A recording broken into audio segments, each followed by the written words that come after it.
Magandang araw mga bayang karerista. Nandito na naman ako para i-share ang aking mga tips at kursunada. At salamat sa mga idols na laging nakasubaybay. Huwag niyong kakalimutan mag-like and subscribe. Kaya simulan na natin. Karera tips. August 23, 2025, Saturday. 4 p.m. ang simula ng karera. Race 1, 3-year-old and above maiden race. Distance 1,400 meters na merong 8 entries. Start ito ng winner take all. Races 1 to 7. Dito sa race 1, pampremera ko yung babandera na entry number 8. Borderline sakay ni JB Hernandez. Last run na segundo yan. At panigundo ko yung entry number 6. Madre Taberna sakay ni Pabs Caballero. Yan si Madre Taberna, merong 128.5 sa 1.4. Kaya dito sa race 1, pampremera 8, Borderline. Panigundo 6, Madre Taberna. Race 2, Pilrocom rating base class 4, 42 to 56 split, distance 1,400 meters na merong 6 entries. Start ito ng peak 6, races 2 to 7. Dito sa race 2, pampremera ko yung entry number 1, Backpage sakay ni JQ Cabarrios. Yan si Backpage ang may best time na 127.5 sa 1.4. At panigundo ko yung entry number 2, Ladybug Red sakay ni MB Pilapil. Kung sakaling mapaaga ang bakbakan ni na Backpage at Don Enrique, pwedeng mapabor kay Ladybug Red ang karera. Diremate yan, si Ladybug Red. Kaya dito sa race 2, pampremera 1, Backpage. Panigundo 2, Ladybug Red. Race 3, Pilrocom rating base class 5, 17 to 41 split, distance 1,400 meters na merong 6 entries. Start ito ng peak 5, races 3 to 7.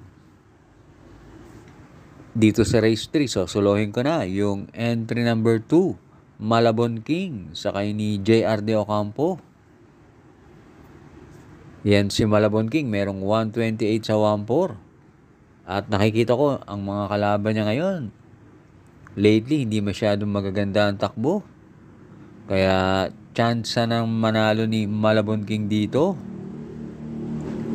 Kaya dito sa race 3, solo 2, Malabon King. Race 4, Pilrocom rating base class 4, 42 to 56 split, distance 1,400 meters na merong 7 entries but 6 in betting option. Start ito ng peak 4, races 4 to 7. Magandang karera tong race 4. Hindi naglalayo ang mga tiyempo nila. Kaya sa karerang to, magtatatlo na ako. Pampremera ko yung entry number 6, Blue Mind Theory sakay ni RM Garcia. Meron yan 126.5 sa 1.4.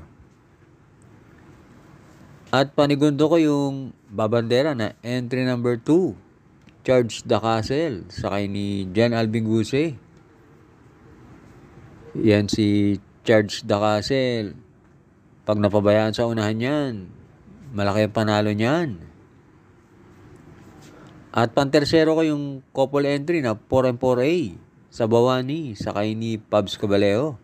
At Zoom sakay ni CP Henson. Isang matulin tsaka isang diremate, kaya hindi ko maiwan yan.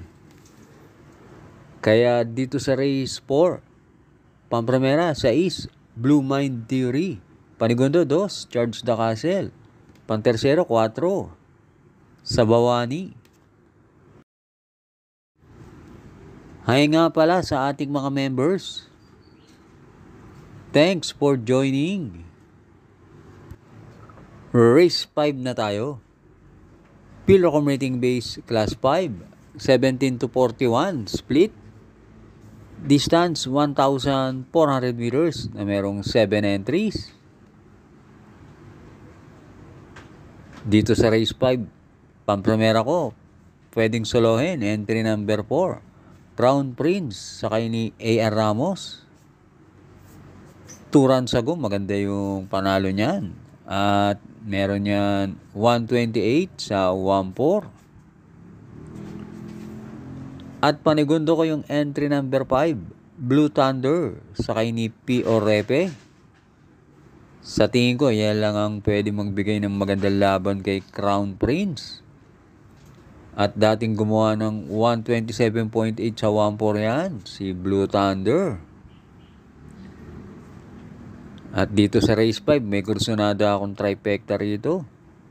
4-5-6 at saka 4-5-7. Kaya dito sa race 5, pampremera, 4, Crown Prince.